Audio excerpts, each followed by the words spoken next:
드릴게요. 잠깐 기도하겠습니다.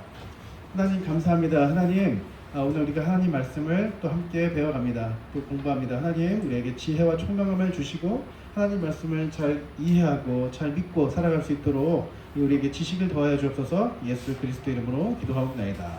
네. 오늘 이제 진행하는데 이게 설명이 조금 부족해서 제가 핸드아웃으로 조금 더 정리했어요. 더 정리했고 오늘 여기서 잠깐 얘를 먼저 살펴보고 책을 넘어갈게요. 일단 하나님의 속성 그러면은 잠깐 서로만 조금 설명해 드리자면은 하나님의 속성 그러면은 특성이라고도 얘기를 할 수가 있어요. 속성 또는 특성, 그것이 무엇이냐면은 하나님이 누구이신가요? 하나님께서 누구이시고 신이란 어떤 것인가, 무엇인가, 신이 누구인가에 대해서 얘기를 해요. 근데 크리스천들은 우리가 하나님이라고 고백을 합니다. 유일신 한 분 하나님. 그런데 하나님을 믿지 않는 사람들, 그냥 일반 세상 사람 또는 비그리스도인들은 그냥 신 존재에 대해서만 얘기할 때가 있어요. 그냥 신이 있다, 살아있다. 그런데 그 신이 누구냐? 여기에서 이제 각자의 자기들만의 어떤 종교심, 신앙심 이런 것들로 이제 이렇게 만들어가요. 예를 들면은 애굽에 있는 애굽 사람 같은 경우, 고대 이스라엘 역사를 통해서 보는 그런 애굽에 있는 그런 애굽인들 같은 경우에는 뭐 10가지 자연이 나오듯이 이런 동물들을 다 신격화시켰어요. 그래서 어떤 신, 소에 대한 소를 주관하는 풍요의 신, 그리고 낮과 밤을 주관하는 어떤 태양신 이런 것들 이런 하나를 신격화시켰고, 그래서 출애굽기 20장 보면은 이제 시기만 나오는데 거기서 하나님만 유일신이다라는 걸 얘기를 해요. 그리고 출애굽기 7장부터 쭉 해서 13장 여기까지 보면은 10가지 재앙이 나오는데 그 10가지 재앙에서 나오는 피재앙, 이재앙, 파리재앙 이런 것들이 다 우상신을 섬겼던 것들에 대해서 하나님께서 이제 하나의 심판하는 것을 이제 가시적으로 보여주신 거.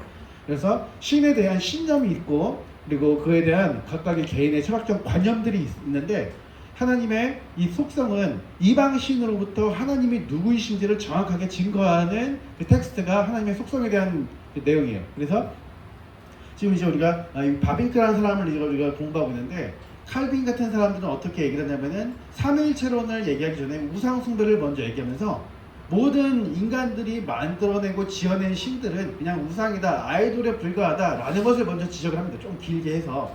그래서 그런 것들은 사람의 손으로 만들었고 그리고 비윤리적이고 거룩이 없는 형태로 종교의식과 종교예식을 치른다고 그런 것을 지적을 해요. 그래서 그런 이방 신들을 섬기는 종교 예식이나 의식들을 같이 이렇게 한번 보면은 마치 어떤 좀 이렇게 절차가 있는 것처럼 보이지만은 하나같이 거룩하지 못한 부분들을 많이 나왔어요. 그래서 예를 들어서 만약에 에베소 교회 같은 경우에 튀르키예 지역에 있는 에베소 지역, 튀르키예 오늘날 터키죠. 터키에 있는 서남부 지역에 있는 그 지역 에베소 지역인데 그런데 보면은 아데미오 신이라고 해서 아데미오 신한테 여신인데 이런 그 가슴을 막 이렇게 여러 개로 표현을 해요.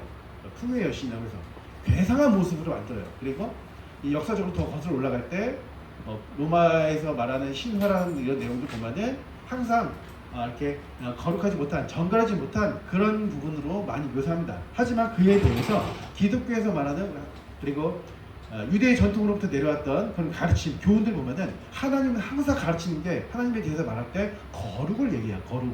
거룩하신 하나님, 거룩과 의로우신 하나님.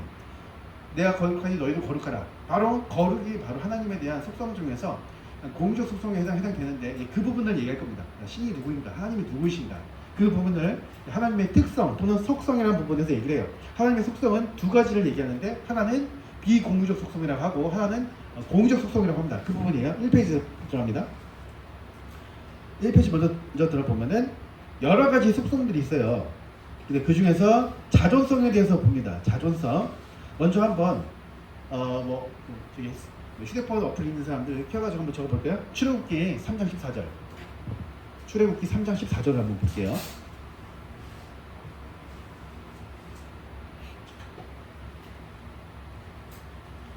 모세가 떨기나무 가지 가운데에서 하나님을 직접 만납니다. 만나고 나서 내 백성들을 구하러 가라고 내가 널 보낸다. 이제 모세한테 얘기를 해요. 근데 모세가 이제 하나님께 말씀드려요. 제가 누가 보내서 왔는지 제가 어떻게 말을 해야 합니까? 이런 것에 대해서 하나님과 대화를 하는 딱 그 나눔이 여기 기록되어 있어요. 출애굽기 3장에. 그래서 여기 내용을 보면은 이렇게 나옵니다. 13절 먼저 보면은 모세가 하나님께 아뢰되 하면서 나오고 있어요.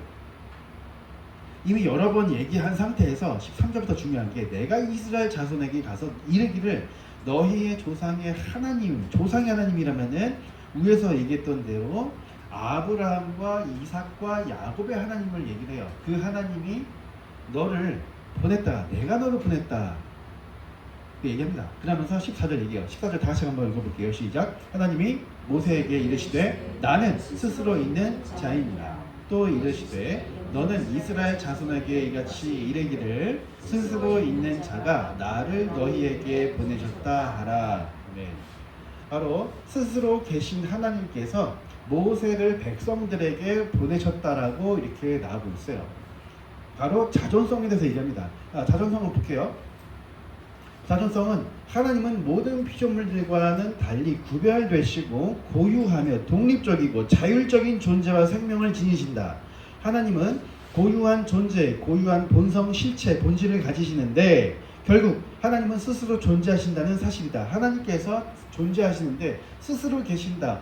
어떤 의존성 없이 어디에다가 기속되거나 종속됨 없이 스스로 계시는 분이에요. 근데 그 계시는 그 원리가 마치 우리가 어떤 인간은 공기가 있어야 돼요. 인간은 환경이 있어야 돼요. 우주에서 인간이 살 수가 없어요. 항상 공간이 갖춰져야 되고 시간이라고 하는 그 역사성 안에서 각각의 시대의 어떤 그런 제너레이션 안에서 인간이 존재합니다. 그래서 옛 시대에 뭐 라떼라는 말이 나잖아요. 뭐 지금부터 뭐 20년 전, 30년 전, 50년 전, 100년 전 그렇게 해서 뭐 초대교회 시대에 살았던 사람들, 중세 시대에 살았던 사람들, 종교개혁 시대, 계몽주의 시대, 현대 시대 각각 시대마다 살아갔던 사람들이 있어요. 시간과 공간이라는 곳에 매여 있어요. 그러나 하나님은 그런 거 일체 어떤 의존성 없이 스스로 존재하신다는 뜻입니다. 그렇게 해서 하나님은 만물이 생기기 전에 존재했고 만물은 그로 말미암아 생겼다. 이렇게 성경에서 기록을 합니다. 그리고 하나님은 최고의 존재, 최고선, 최상의 진리, 최상의 미, 아름다운 미예요. 미다. 하나님은 완전하며 가장 높으며 가장 선한 존재로 그보다 더 나은 것이 존재한다든지 또는 그렇게 생각될 수도 없다. 그는 자신 안에 모든 존재를 지닌다. 하나님은 무한하고 끝없는 존재의 대양이시다. 존재의 대양, 그냥 표현이에요. 수사학적으로 이렇게 표현한 겁니다. 하나님의 실제와 본질이 변하지 않기에 또한 하나님의 생각과 의지, 뜻은 변함없으며 하나님의 모든 계획들과 작정들도 변하지 않는다. 지금 제가 가지고 이 프린트로 가지고 온 이 내용은 이 하나님의 큰일 자체가 이게 요약된 거예요. 4권짜리, 800쪽짜리 4권짜리를 지금 800쪽짜리로 요약을 한 거기 때문에 여기에서 내용이 빠진 내용들을 제가 지금 가지고 온 거예요. 구체적인 설명이 좀 빠져 있어요.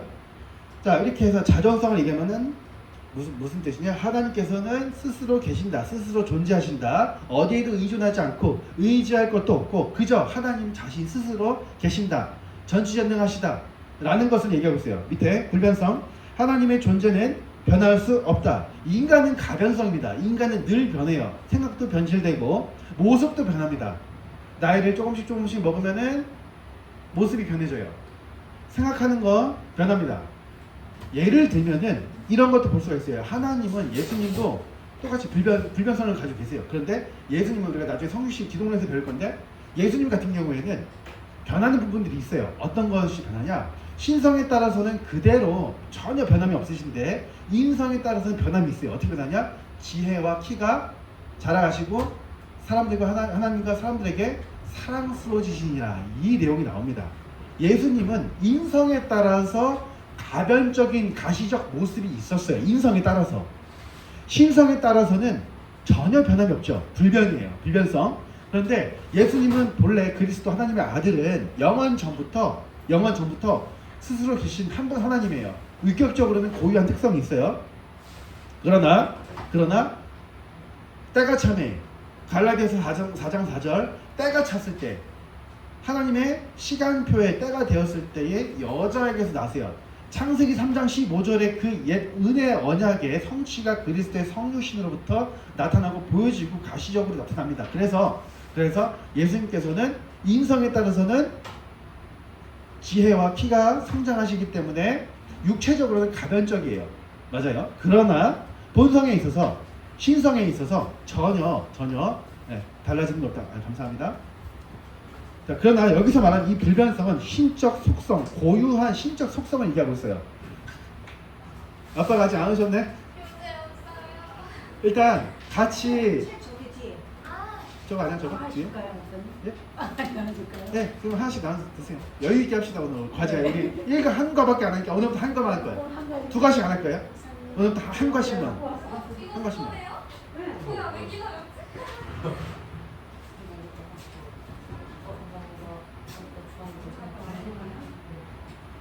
네, 어서 오세요. 딱 맞춰 오셨네요.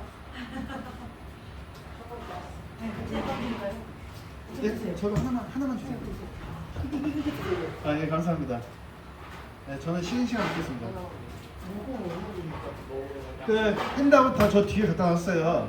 프린터물 보시고 다 보시고 지금 1페이지 그냥 편하게 드세요. 드시면서 그냥 필기하시면 되니까 편하게 드세요. 1페이지 지금 이제 불변성 들어갔습니다. 프린터물 1페이지 불변성 지금 들어갔어요. 이제 들어갑니다.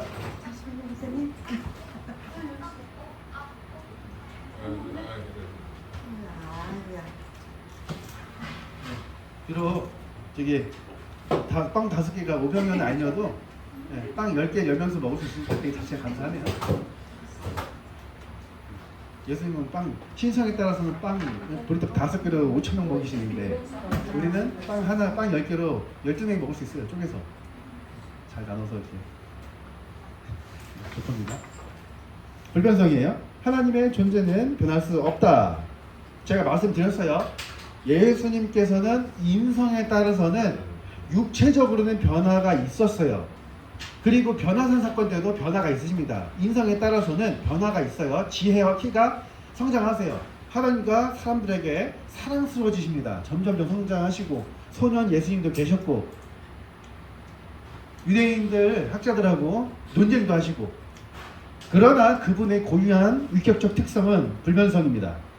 그리고 하나님의 의지와 영원, 진리는 조금도 변하지 않는다. 창조와 계시, 성육신, 정서 등은 하나님께 어떤 변화도 초래하지 않는다. 하나님에게는 새로운 계획이란 결코 생기지 않기 때문이다. 하나님은 항상 유일하고 불변하는 의지를 가지고 있다. 하나님의 불변성은 시간의 관점에서 영원성과 공간의 관점에서 편재성이라 불리고 이것을 통합하여 하나님의 무한성이라는 이름 하에 요약된다. 자, 그럼 정리가 되겠죠. 무한성 아래는 뭐가 있을까요? 시간적으로는 영원성이 있고 장소적으로 볼 때는 뭐가 있다는 얘기예요? 편재성이 있습니다. 자, 거기 옆에다가도 무변성을 또 적어 놓으시면 돼요. 무변성. 밑에서 설명하겠습니다. 무한성은 영원하고 편재성, 영원성과 편재성이 있다는 얘기입니다. 그래서 영원하시고 무한하시다 이렇게 고백을 해도 돼요. 보통 칼빈은 그렇게 고백을 해요. 영원하시고 무한하시다. 그래서 시간에 있어서는 영원하시다, 공간에 있어서 무한하시다 이렇게 표현합니다. 그래서 학자들마다 레포먼드 티올로지 그쪽 계통에 있는 학자들에 대해서 표현은 조금씩 상이하지만 의미와 뜻은 똑같아요. 3번 무한성입니다. 무한성은 시간적으로 한정될 수 없다는 의미에서 영원성이고 공간에 있어서 제한될 수 없다는 의미에서 편재성이자 무변성이라 한다. 이처럼 무한성은 완전성의 다른 말과 같다. 우선적으로 영원성의 관점에서 무한성을 본다면 하나님은 시간에 의해 한정되지 않으신다는 뜻이다. 성경 어디에서도 하나님의 존재의 시작이나 마지막이 언급되지 않는다. 하나님께서 존재의 시작 그거 말하면 이단인 거예요. 그래서 16세기 같은 경우는 셀바투스라고 하는 이단이 있었는데 예수님의 존재의 시작을 얘기했다가 정죄당했습니다. 이단으로. 예수님은 존재의 시작이 없어요. 인성에 따라서 존재의 시작이 있다라는 말도 조심해야 됩니다. 왜냐하면은 위격적 연합이 됐기 때문에 인성을 취하시고 사람의 아들이 되셨지 존재의 시작이라고 말할 수는 없다는 얘기예요. 그걸 조심해야 돼요. 예수님이라는 그 위격적 존재에서 존재의 시작이라는 말은 사용할 수가 없습니다. 그래서 그 부분을 조심해야 돼요. 그래서 어떤 사람들은 인성에 따라서 인간의 육체로서는 존재의 시작이 있지 않냐 라고 말해요. 그럴싸해요. 그러나 표현에 있어서 정말 조심해야 되는 것이 예수님은 신성으로만 계시다가 때가 찼을 때 하나님께서 정하신 그 때에 마리아의 태에서 그 육체가 조성이 돼요. 근데 성령으로 잉태되세요. 그래서 인성을 취하심으로 인해서 사람의 아들이 되었지, 존재의 시작은, 존재는 곧 진짜 실체를 말하거든요. 그래서 존재의 시작이 되었다라고 말하지도 않습니다. 그냥 편안하게 영원전부터 계신 예수님은 하나님 아버지의 때에 따라서 마리아를 통하여 인성을 취하심으로 말미암아 사람의 아들이 되셨다. 이것이 성육신이다 라고 정의하세요. 이게 제일 정확합니다. 왜냐하면 제가 이거 왜 이렇게 강조하냐면은, 우리 지난 시간에 얘기했지만은 초대교회 당시에 아리우스 신성을 부인했잖아요. 아폴리나리우스 인성을 부인했잖아요. 유티케스 신성 인성 다 부인하고 제3의 또 다른 성에 있어갖고 삼위일체를 거부하잖아요. 그렇게 이단들이 용어 하나 똑바로 정리를 못했다가 이단으로 다 빠져요. 그러니까 나중에 네스토리우스라는 사람 어떻게 해요? 어떻게 예수가 마리아가 하나님의 엄마냐 그리스도 엄마지 라고 이제 나중에 궤변을 늘어나요. 무슨 말이에요? 예수님의 신성을 인정하지 않으니까 마리아는 그냥 인간 한 사람으로서의 human being, 한 사람으로서의 예수의 엄마일 뿐이지 하나님의 엄마는 될 수가 없다 라고 얘기를 한 겁니다. 그 자체가 논쟁에 꼬리를 물면서 계속 깊이 들어가지만 결국은 용어 하나 제대로 이해하지 못하고 그리고 그냥 뭐 흘려보내듯이 똑바로 안 하니까요. 결국 이단에 빠진 겁니다. 그래서 우리는 이걸 정확하게 해야 되는 거예요. 인성에 따라서는 어떻게 인성을 취하심으로 하면 사람의 아들이 되셨고, 그 나심이 역사적 나심이면서 동시에 성육신이다 라고 고백을 하는 겁니다. 사도신경이 그대로 고백을 하는 겁니다. 또 보시면은 밑에서 네 번째 주, 다섯 번째 주 보면 성경 어디에서도 하나님의 존재의 시작이나 마지막이 언급되지 않는다. 예수님은 시간을 초월하신다. 그는 처음과 나중이시고 세상이 있기 전에 계셨고 모든 변화에도 불구하고 여전히 존재하신다. 그는 영원부터 영원까지 하나님이시다. 공간에 있어서 편재성과 무변성은 어디든 계신다의 의미에서 편재하신다고 하며, 다음 페이지요.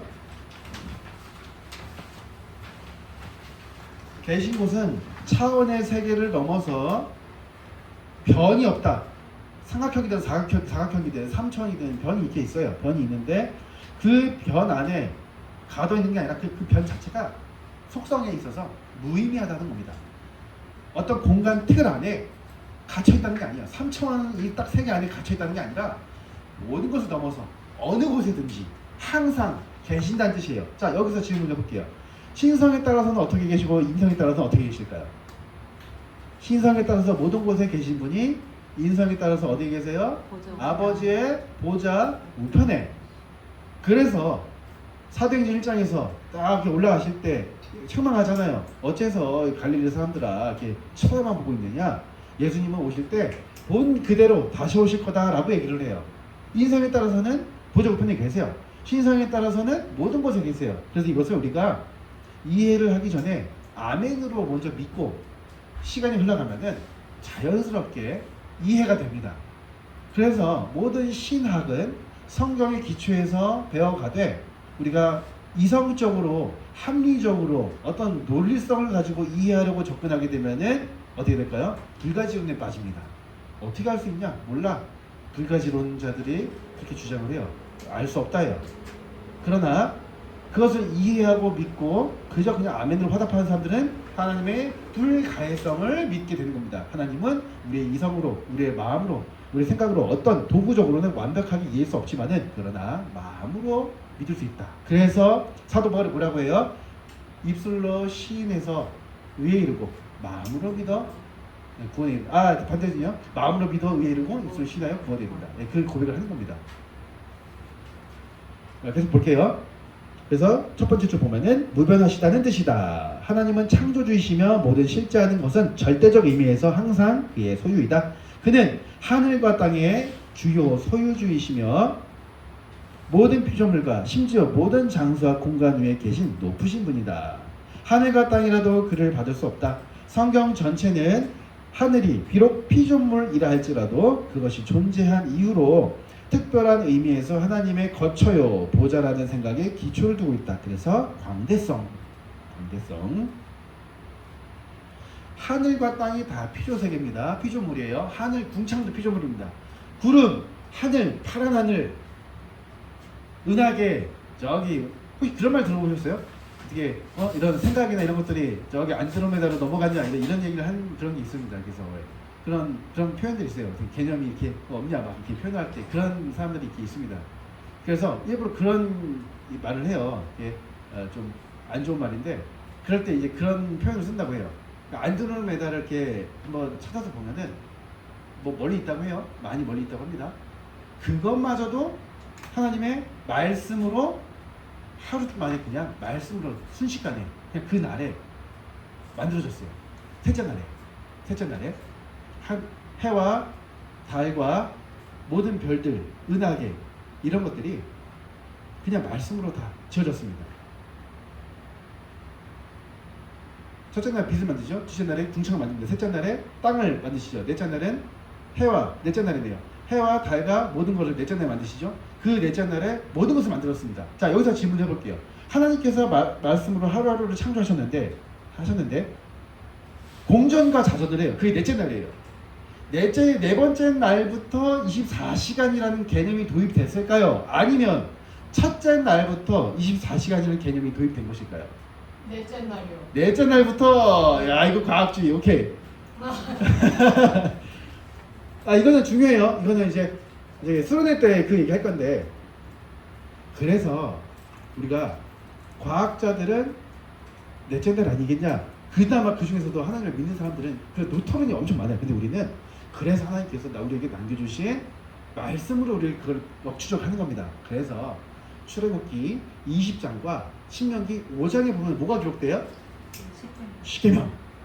엿새 동안에 하늘과 바다 그 가운데 모든 것을 만드셨다. 바로 그 요미라고 하는 단어가 쓰여요. 히브리어로.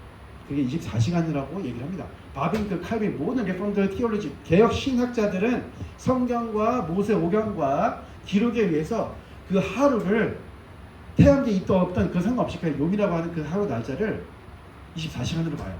그것을 히브리어 성경 원문에 의존해서 하루를 24시간을 말합니다. 거기서 많은 토론들이 있지만은 유신진화론이 생겨나면서 모든 인류를 억만 년 전으로 막 더 되돌려버려요. 근데 우리는요, 만년에서 13,000년으로 보시면 돼요.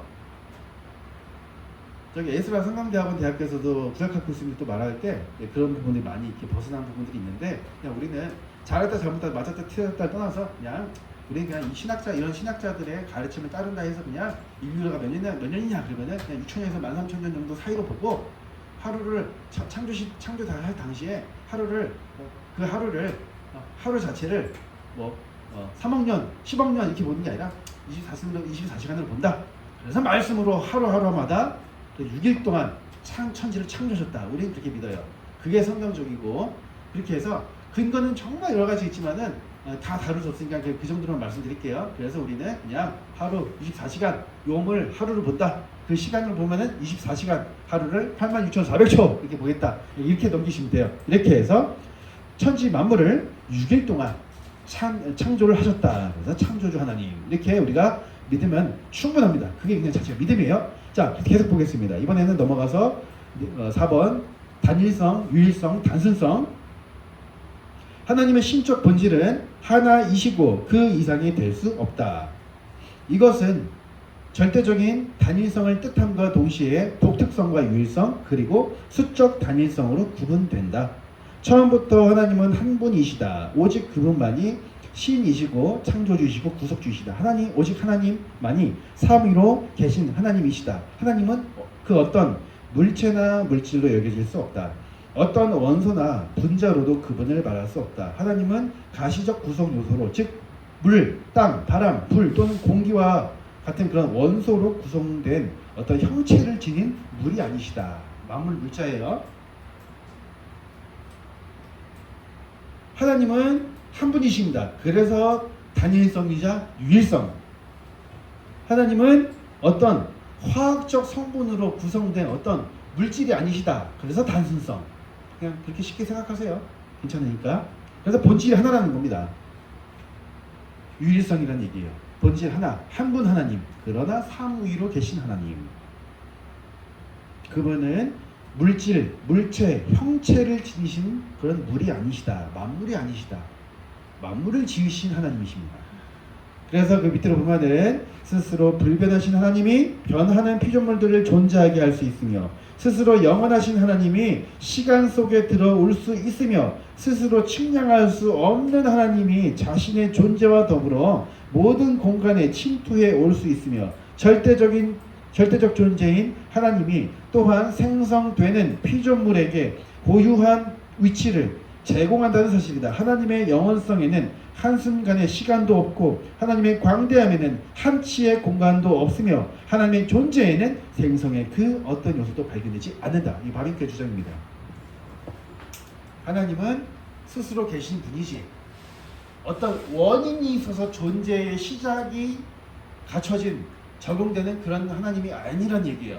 하나님은 영원 전부터 영원까지 한 분 하나님이시고 그러나 하나님 아버지 하나님의 한 분 하나님의 그 고유한 위격을 볼 때 위격적 특성을 볼 때 아버지와 아들과 성령으로 계신다. 우리는 이렇게 고백을 해요. 다음 단락이에요. 하지만 그 반대로 피조물이 존재하는 것은 하나님이다. 피조물을 하나님의 말씀 없이는 그 어떤 것도 생길 수가 없어요. 욥에게 얘기했잖아요. 욥이 너무너무 괴로운 까지 있었는데 38장부터 하나님 딱 등장하세요. 너는 대장과 같이 허리를 딱 둘러내고 내가 질문하는 것에 너 한번 답해봐. 너가 그렇게 억울한 게 있어? 내가 너한테 말해볼게. 너 한번 답해봐. 내가 천지의 토대를 세울 때 너 어디 있었냐? 뭐 했냐? 그것을 가지고 천지 창조하신 분이 하나님이시다 하면서 내가 너에게 아픔도 줬지만 너에게 위로도 주시는 위로의 하나님이시다. 그것을 강조를 해요. 그 욥한테 주십니다. 신론적으로 접근했을 때 하나님의 속성, 모든 특성들이 그 안에 다 등장해요. 그러면서 모든 피조물에 있는 그 어떤 동물들, 짐승들에게도 영혼이 없지만은 너에게는 영혼이 있다. 그래서 하나님을 경외하라. 그러니까 나중에 욥이 42장 가서 고백을 해요. 내가 이제야 귀로만 듣던 주님을 눈으로 배웠나이다. 그때 딱 고백을 하는 겁니다.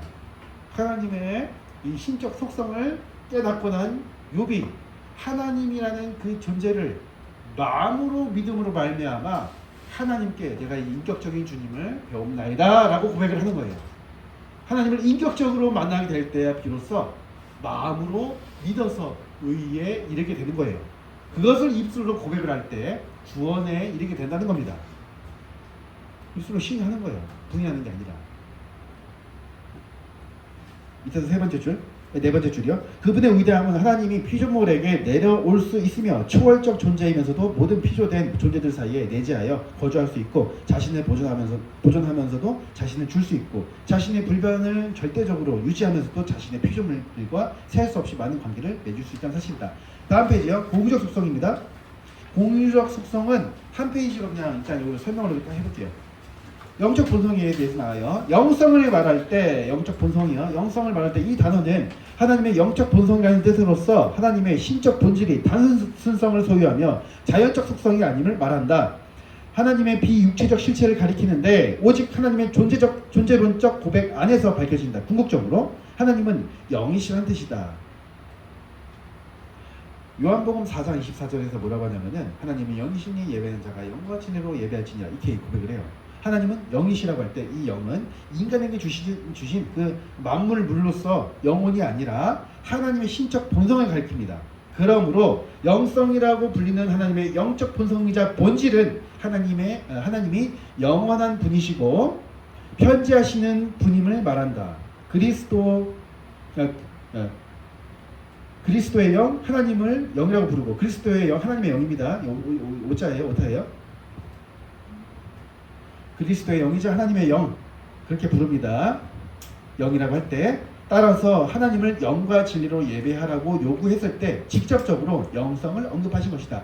예수님께서 예배에 대해서 말씀을 하세요. 사마리아 그 여인에게 그때 예배에 대해서 강조를 하는데 다른 예배가 아니라 너가 지금 드려야 될 그 예배 그 예배를 받으실 분이 나야 라고 예수님께서 말씀하세요.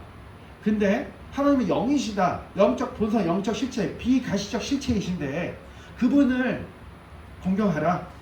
그분을 공경하고 경외하고 그분께 예배를 드려라. 마음을 들여서 순종해라 라고 하는 겁니다. 그분이 영적 본성, 영적 실체로서 스스로 계신 분, 자존하신 분, 모든 것을 주관하시는 분 그분이시다.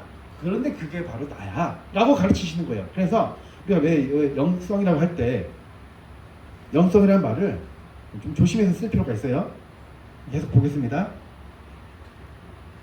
하나님의 영성은 두 번째예요. 하나님의 영성은 영으로서 하나님은 단지 영들의 아버지이실 뿐만 아니라 모든 가시적인 사물들의 창조주와 아버지이시기도 하다는 뜻이다. 이 가시적인 것들은 눈에 나타난 것들로 말미암아 된 것이 아니며 그것들은 영이신 하나님으로부터 나오게 되고 피조된 것이라는 사실이다. 그러므로 영적 본성인 하나님의 영성은 하나님의 완전성을 알려주는데 이를 통하여 하나님은 비물질적이고 비가시적인 존재라는 것을 알려준다. 따라서 하나님의 비육체적 실체를 가리키는 것이라는 의미로 귀결된다. 이것이 매우 중요한 까닭을 거기에 우리가 하나님을 섬겨야만 하는 모든 성격이 기초하기 때문이다.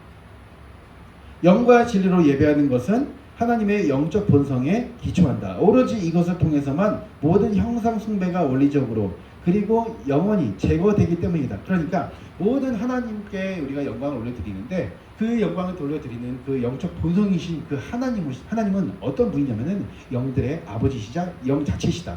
근데 여기서 말하는 그 영들이 여기서 말하는 영은요 영혼들이라는 뜻이에요. 바빙크가 말할 때 영이란 말, 영혼이란 말을 원문은 조금 다르겠어요. 근데 한국말을 쓸 때 번역할 때는 조금 이게 좀 헷갈릴 수가 있어요. 그래서 제가 알려드릴게요. 모든 인간은 하나님께로부터 나왔다고 할 때 그 하나님께서 주신 것은 하나님의 영이에요. 그런데 본체론적으로는 영이라고 표현을 해요. 하지만 인간의 관점에서 볼 때 인간이 소유한 하나님께서 주신 영을 주셨을 때 인간이 소유한 것은 영혼이라는 겁니다. 그 부분을 정확하게 우리가 생각을 좀 하셔야 돼요. 하나님은 영이세요. 영혼이 아니세요. 영적 본성이 있으시기 때문에 주실 때 영을 주세요. 그러나 우리가 받은 그 영이라고 하는 것은 영혼을 말하는 것이며 그것이 창세기 2장 7절에서는 하나님께서 그 코에 생기를 불어 넣으신 이 사람이 생명이 되었다. 그 생명이라는 다른 말은 애니마라고 해서 무엇이냐 소울, 영혼이라는 거예요. 인격적인 존재를 뜻합니다. 왜요? 하나님은 영이시기 때문에 영혼이라는 것을 만들어주시는 분이세요. 그분이시라는 겁니다. 그런데 표현에 있어서 조금 우리가 이게 원문은 스피리추얼리타스라든가 이게 그냥 소울이라든가 구분이 되는데 한글로 할 때 이게 조금 이게 번역이 조금 이렇게 우리가 가려서 봐야 되는 게 있어요. 그 정도로 이렇게 이해하시면 돼요. 근데 제가 지금 설명해 드리는 겁니다. 하나님은 영이시다. 그리스도는 영이시다. 그 영의 주권자이시다. 하나님께서 영을 주셨어요. 근데 그것은 인간이 보니까는 영혼이라는 것이었구나. 그래서 영들의 아버지 이렇게 접근하시는 겁니다. 하지만 여기서 더 조심해야 될 것은 그 하나님 아버지는 육격적으로 볼 때 아버지이시고 그리고 육격적으로 볼 때 아들이시고 육격적으로 볼 때 성령이시다. 육격적으로 볼 때 그러나 신적 속성으로 들어갈 때는 한 분 하나님이시다 라고 하는 겁니다. 여기서 말하는 영적 본성은 신격에 관한 부분이고 한 분 하나님, 삼위일체 하나님 중에서 일체적인 관점에서 말해주고 있어요. 나중에 우리가 그 다음 주에는 그 종이 들고 오세요. 삼위일체에 대한 내용인데 삼위적 관점과 일체적 관점은 다음 시간에 할 겁니다. 그래서 그때 더 이해가 잘 될 거예요. 삼위적 관점은 아버지와 아들과 성령에 대해서 토론하는 것이고 일체적 관점은 한 분 하나님이라는 겁니다. 그래서 일체적 관점에서 영성, 그리고 광대성, 속성, 영원성, 자존성 다 일체적 관점에서의 우리가 알아야 될 것들. 하나님은 한 분이시다. 모든 곳에 계신다. 모든 곳에 편재하신다. 초월해 계신다. 영원하시다. 일체적 관점에서. 근데 삼위적 관점으로 볼 때는 고유한 특성이 있죠. 아버지는 아들을 낳으시고 아들은 아버지에게서 나셨고 성령은 아버지와 아들에게서 나오셨고 그리고 아버지는 모든 것을 계획하신다면은 그 계획의 통치자가 아들을 통해서 그리고 어떤 능력으로? 성령의 능력으로 만물을 지으셨다. 그래서 삼위일체론이라는 것을 들어가기 전에 신적 속성을 통해서 하나님이 누구이신지를 설명해 주고 있는 겁니다. 이 정도로 할게요. 계속 보겠습니다. 밑에서 6번째 줄이요. 결론적으로 영성이라고 하는 영적 본성은 인간의 경건생활의 일부를 가리키는 단어나 혹은 용어 정도가 아니라 하나님의 비육체적 혹은 비가시적 실체이심, 인격성과 자의의식이 있으심, 지성과 의지의 속성들을 소유하신 하나님의 영적 본질이자 신적 본질을 나타내는 것이다. 이러한 영적 본성의 하나님은 지성적 속성과 거룩성, 의, 도덕성, 주권성에 이르는 모든 하나님의 내재적 과정으로서의 신적 본질 자체를 가리킨다. 딱 제가 그냥 설명을 딱딱 해드릴게요. 하나님은 신이시다. 하나님은 삼위로 계신다. 근데 하나님은 한 분이시다. 이겁니다. 그분은 전지전능하시다. 아버지가 전지전능하시고 아들이 전지전능하시고 성령은 전지전능하세요. 아버지는 모든 것을 작정해서 계획하시고 아들은 그것을 통해서 아버지의 작정대로 순종하시고 그대로 하셨고 성령의 능력으로 행하셨다. 그래서 창세기 1장에서 쭉 나옵니다. 이르시니 그대로 되니라. 아버지께서 자기의 아들이신 말씀으로 말씀하시니 성령의 능력 가운데 그대로 되니라. 로마서 11장 36절에서 얘기를 해요. 만물이 주로부터 나왔고 주로 말미암고 주께로 돌아갈지어다. 모든 영광이 세세토록 그에게 있을지어다. 아멘. 이렇게 끝나요. 그래서 공유적 속성과 비공유적 속성을 이렇게 해서 정리할게요. 이제 교재로 들어가는데 47분이니까는 52분까지 쉬겠습니다.